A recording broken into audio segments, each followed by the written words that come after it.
रंगमंच की अपनी एक अलग दुनिया है। काव्य का जो माध्यम है उससे रंगमंच तैयार होता है, चाहे वह श्रव्य हो या दृश्य। इसमें जो पात्र होता है वह अपना रोल अदा कर उस विषय को में जीवंतता लाता है। आज हम ऐसी ही शख्सियत से रूबरू आपको कराएंगे स्पेशल गेस्ट कार्यक्रम में, जो ग्रामीण क्षेत्र से आते हैं और मेडिकल व्यवस्था से जुड़े हैं। इन्होंने अपने जीवन में रंगमंच के माध्यम से नाटक भी लिखे, नाटक मंचन भी किए और नाटक लेखन में राष्ट्रीय स्तर पर इनकी एक अलग पहचान भी है। ऐसे हाड़ौती के हमारे जो नाटक रंगमंच के कलाकार हैं, राम शर्मा जी ग्रामीण क्षेत्र से आते हैं। आज इसी हफ्ते हम इनसे आपको रूबरू कराएंगे। आइए बात करते हैं राम शर्मा जी से।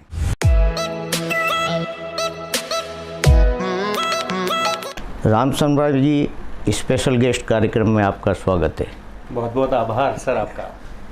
सबसे पहले तो हमारे दर्शकों को आपकी जो जीवन परिचय है उसके बारे में बताएं और साथ ही जो नाटक मंचन है आपका, इसकी प्रेरणा आपको कहाँ से मिली? सबसे पहले तो मैं आपको साधुवाद देता हूँ कि आपने अपने स्टूडियो में मुझे बुलाकर कृतार्थ किया है। जी, आभारी हूँ आपका। और पहला ही प्रश्न आपने प्रारंभिक बिंदुओं को जोड़ने वाला किया है। जी, निश्चित रूप से मेरी पृष्ठभूमि ग्रामीण है। बूंदी जिले में एक छोटा सा गांव है श्रीपुरा करके। जी जी, वहाँ मेरी पैदाइश है और कृषि पृष्ठभूमि होने के नाते मैं आम लोग से परिचित हूँ। गाँव की पीड़ा, गांव का दर्द, गांव के सपने, गांव के शहर की तरफ भागना, ये सारी की सारी चीज़ें मैं जानता हूँ। दरअसल अगर रंगमंच की बात करें तो यही तो रंगमंच है। जीवन के तमाम रंगों को मंच पर लाना ही तो रंगमंच है। बिल्कुल। अब रही बात प्रेरणा की, तो मेरे निजी जीवन में प्रेरणा विद्यार्थी जीवन से आती है। जी, मैं जयपुर में अपने नर्सिंग की ट्रेनिंग कर रहा था। वहाँ जवाहर कला केंद्र नाम के एक बहुत बढ़िया नाट्य को आगे बढ़ाने वाली, एनहांस करने वाली संस्था है। उस संस्था में मुझे जुड़ने का अवसर मिला। रविंद्र रंगमंच वहाँ कॉलेज के माध्यम से एक मेरे लिखे हुए नाटक मंचित हुए। विद्यार्थी जीवन था, चूंकि विद्यार्थी जीवन में रोजगार सबसे बड़ी समस्या और चिंता का कारण होता है। मैं रोजगार से जुड़ा और रोजगार से जुड़ने के दौरान नाटक की ये जो मेरी रुचि थी वो खत्म हो गई। बिल्कुल। इसके बाद मैं राजकीय सेवा में आता हूँ। पहले मैं शिक्षक होता हूँ, उसके बाद मैं नर्सिंग ऑफिसर होता हूँ। इसी बीच में मैंने अपने रंगमंच की जो रुचियाँ थी उसे जिंदा किया और कोटा में आने के बाद वो परिवेश वापस जीवित हुआ और मैं रंगमंच के दुनिया से फिर जुड़ता रहा। जी, राम जी, हाड़ौती में ऐसे कई नाटक कलाकार हैं जी, जो वास्तव में जिनकी पहचान मतलब अपने राष्ट्रीय स्तर पर भी, उसमें एक नाम आपका भी है। आपने हाड़ौती क्षेत्र के लिए भी कई नाटक लिखे, मोटिवेशनल, और उन्हें सराहा भी गया। आपने यहाँ कहाँ मंचन किया? जी, बात हाड़ौती की चल रही है सर। और अपने हाड़ौती में इतिहास नाटकों का बहुत पुराना है। जी, सबसे पहले हम झालावाड़ जिले में नाटकों की हलचल पाते हैं। बिल्कुल। उसके बाद हम कोटा में हमारे नाटकों का आगमन। आज भी ढाई कड़ी की जो रामायण है, बिल्कुल, वो पाटुंदा और पिपलदा कला क्षेत्र में आज भी खेली जाती है। बिल्कुल। गोविंद राम भट्ट के द्वारा वो जो ढाई कड़ी की रामायण शुरू की गई है वो आज भी खेली जा रही है। उस हाड़ौती क्षेत्र में मैं अपने आप को एक तुच्छ सा कलमकार मानता हूँ, लेकिन मैं अगर अपने छोटे से कार्य को आप तक रखूं तो मैंने कोटा में आने के बाद में सबसे पहले अभिनेता के रूप में काम किया। और चूंकि सबसे बड़ी चिंता मुझे ये हुई कि अच्छे नाटकों की हमेशा यहाँ पर हाड़ौती में कमी रही है, लेखन में कमी रही है, उसके साथ साथ मंचन में कमी रही है, तो मैंने सबसे लेखन पे अपना हाथ प्रारंभ किया, लिखना शुरू किया और अगर फुल लेंथ प्ले की बात करें, फुल लेंथ प्ले मतलब जिसको दीर्घकालिक नाटक कहेंगे, बिल्कुल। वो मेरा पहला नाटक था कुकर फट सकता है।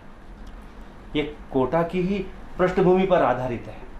कोटा में जो विद्यार्थी अवसादग्रस्त होकर बिल्कुल आत्महत्या तक पहुंच जाते हैं, उस पीड़ा को मैंने नाटक के माध्यम से मंचित किया। बहुत बढ़िया। कोटा में कलादीर्घा जो कि मंच का एक तीर्थ है, बिल्कुल वहां पर मंचित होता है, और अन्य मंचों पर। तो अगर मेरा फुल लेंथ प्ले इसको कहते हैं हम, तो कुकर फट सकता है, जिसमें कई सारे साथियों का मेरा योगदान रहा है। जी। राम जी, आपने जो बताया कि वास्तव में जो कोचिंग नगरी है जी। इसमें इस तरह का अवसाद है, वास्तव में उस जो आपका नाट्य मंचन था उसके द्वारा उससे लोगों को प्रेरणा भी मिली और आत्मसात भी हुए। तो आगे भी आपने कई ऐसे नाटक लिखे शिक्षाप्रद, वो कौन कौन से थे? जैसा कि मैंने बताया, मैं चिकित्सा क्षेत्र में कार्य करता हूँ, राजकीय सेवा वहीं है मेरी। जी। कोविड एक ऐसा टाइम था जहां पर सभी लोग चिंतित थे, उस दौरान मैं भी चिंतित था, लेकिन चूंकि राजकीय सेवा में रहना और मरीजों की सेवा करना मेरा प्रथम दायित्व था, उसे निभाते हुए मैंने लेखन कला को जिया। उसी दौरान उस अवसाद काल में से ही मेरा एक प्ले निकल कर आता है, जिसे हम कहेंगे धनपति नवाब से प्रेम। जी। वो प्ले न सिर्फ गुणवत्तापूर्वक था, बल्कि उसका मंचन भी दिल्ली में होता है और साहित्य कला परिषद दिल्ली के द्वारा उसको पुरस्कृत किया जाता है राष्ट्रीय स्तर पर, और उसका मंचन भी वहाँ होता है, जो कि मोहन राकेश पुरस्कार प्राप्त है। निश्चित रूप से अपने हाड़ौती के लिए एक छोटा सा एक निशान उस प्ले के द्वारा छोड़ा गया। जी। राम जी, जब जो आप बता रहे हैं साहित्य जो अकादमी है दिल्ली, जी, जी, जब आपको पुरस्कृत किया, जी, द्वितीय स्थान पर आप आए, जी, तो वो क्षण कैसा था आपके लिए? अद्भुत। आप वैसे ही पूछ रहे हैं जैसे एक पिता पहली बार अपने बच्चे को अपने गोद में उठाकर देखता है तो उसकी अनुभूति क्या होती है, उसका अभिभूत होने का पल वह कैसा था। उस अभिभूत होने का पल मैंने तब जिया जब मैं नीचे बैठा हूँ ऑडियंस में और मेरा प्ले सामने मंचित हो रहा है। बिल्कुल वो हृदय में एक स्पंदन उत्पन्न करता है, और वह स्पंदन आपकी मेहनत का साकार स्वरूप होता है। उस स्वरूप को मैंने देखा दिल्ली के बिनानी सभागार में। बिनानी एक बड़ा प्रेक्षागृह है, उस प्रेक्षागृह में जब वो मंचित होता है तो ऐसा लगता है कि आप थोड़ा सा कार्य करके एक अच्छा परिणाम ला सकते हैं। जी। राम जी, आज भी देखा जाए तो कई बच्चे इस ओर नाट्य मंचन की ओर उनका रुख है, और उससे एक शिक्षा निश्चित भी आदमी को शिक्षा मिलती है, साथ ही उसके जो मनोवेग हैं वो सामने जनता के सामने उतारता भी है। तो जब आप मंचन करते हैं तो क्या भूमिका लेकर मंच पे आते हो? देखिएगा, सबसे अच्छी बात पता है नाटक की क्या है? नाटक श्रव्य दृश्य दोनों माध्यम है जी, और इसके माध्यम से आप किसी परात्मा को, दूसरी आत्मा को अपने अंदर समाहित कर लेते हैं और उसे दूसरों के सामने संप्रेषित कर देते हैं। अर्थात जो व्यक्ति आपके आसपास नहीं है उसे आपके अंदर जीवित कर देते हैं और लोगों को अनुमान नहीं, सत्य के प्रति जागरूक कर लेते हैं कि हाँ, राम ऐसे ही हैं। जब आप राम का अभिनय करते हैं तो अभिनय नहीं रहता, फिर राम जीवित हो जाते हैं। अर्थात रंगमंच या नाटक या फिर रूपक के माध्यम से हम उस पात्र को जीवित करते हैं और दर्शक की स्मृति में लंबे समय तक संचित कर देते हैं। साहब, रंगमंच के माध्यम से, नाटक के माध्यम से तो देश की लड़ाइयाँ लड़ी है, आज़ादियाँ प्राप्त किए हमने।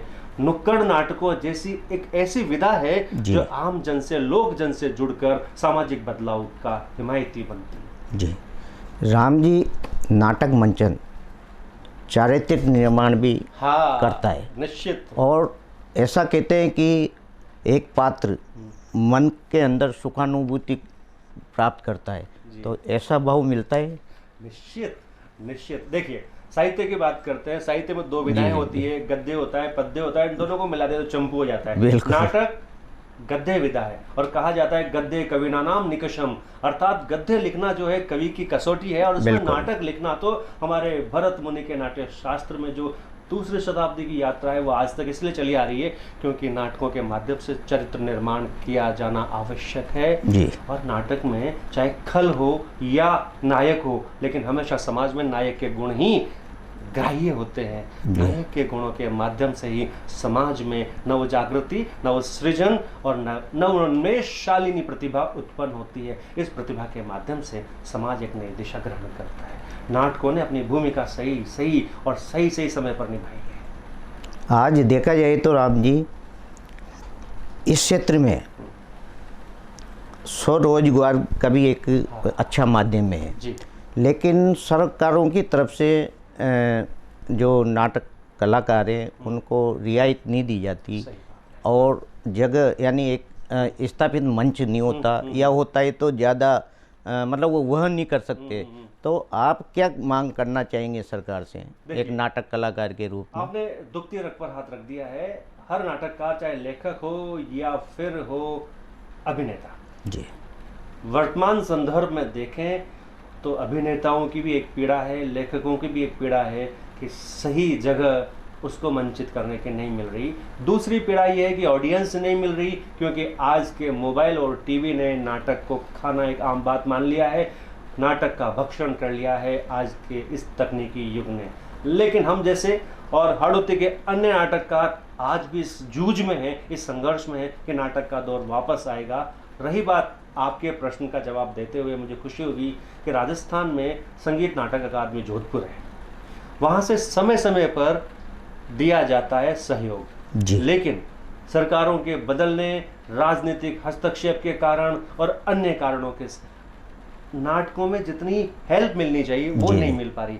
जवाहर कला केंद्र हर साल प्रतियोगिता आयोजित करवाता था, उसकी राशि आज 5,000 रुपये है। अब 5,000 रुपये आज की राशि में क्या है? बिल्कुल। जब मेरा ये धनपति नवाब से प्रेम वहाँ दिल्ली में जाता है तो वो 60,000 की राशि प्रोत्साहन के रूप में देते हैं जी। उससे आप चाहे तो नाटक खेलें या कुछ और करें।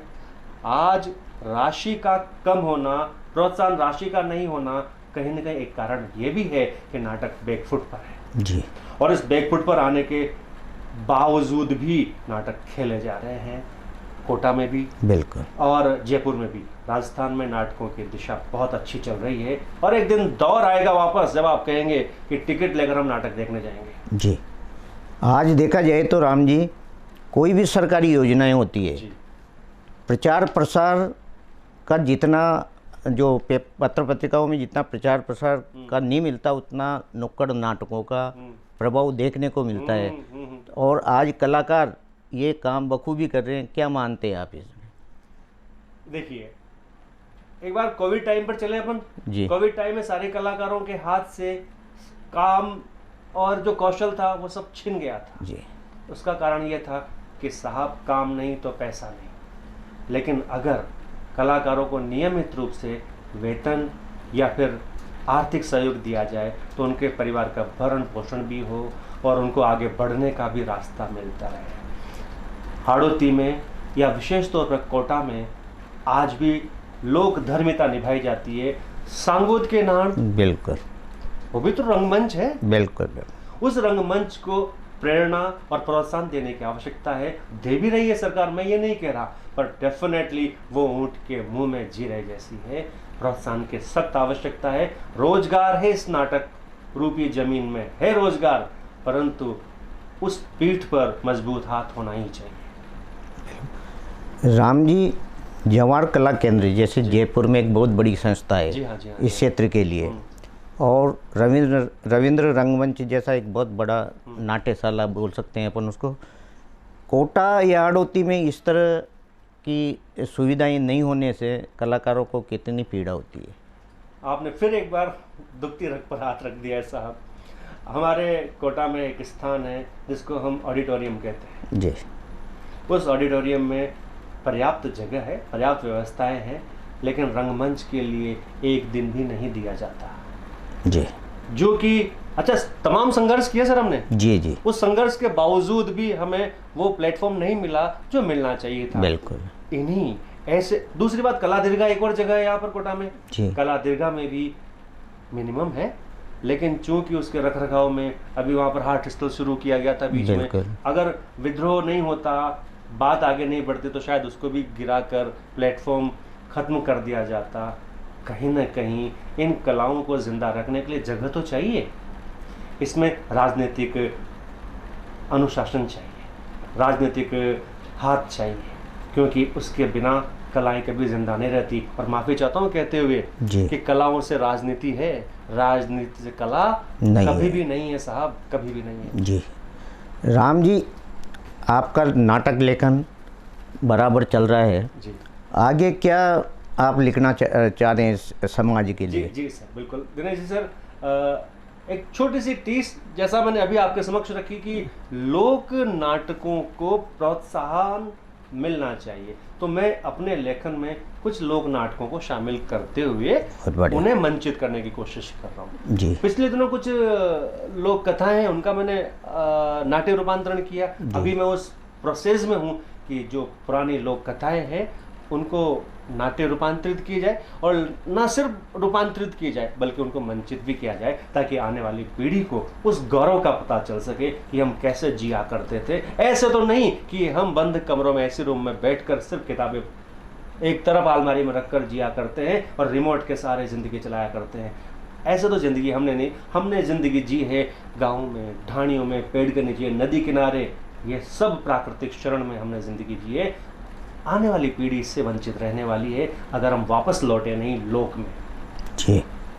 राम जी, पहले देखा जाता था गाँवों में, जैसे हरिश्चंद्र का नाटक, हाँ, और भी कई ऐसे मोरध्वज नाटक, बिल्कुल सही कहा। ऐसे नाटकों का मंचन होता था और पूरे गांव के गांव उस मंचन को देखने आते थे, और उस मंचन से प्रेरणा लेकर वह अपने अंदर आत्मसात करते थे और एक सही जीने की राह मिलती थी।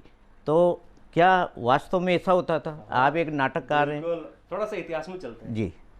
दरअसल हमारे हाड़ौती में झालावाड़ एक ऐसी जगह है जहाँ से नाटक का बीजारोपण होता है। जहाँ नाट्यशाला है। वही मैं आना चाह रहा था। भवानी सिंह जी, 20वीं शताब्दी की बात चल रही है। जी जी। उस समय भवानी सिंह जी ने शेक्सपियर ड्रामेटिक सोसाइटी का निर्माण किया, बिल्कुल।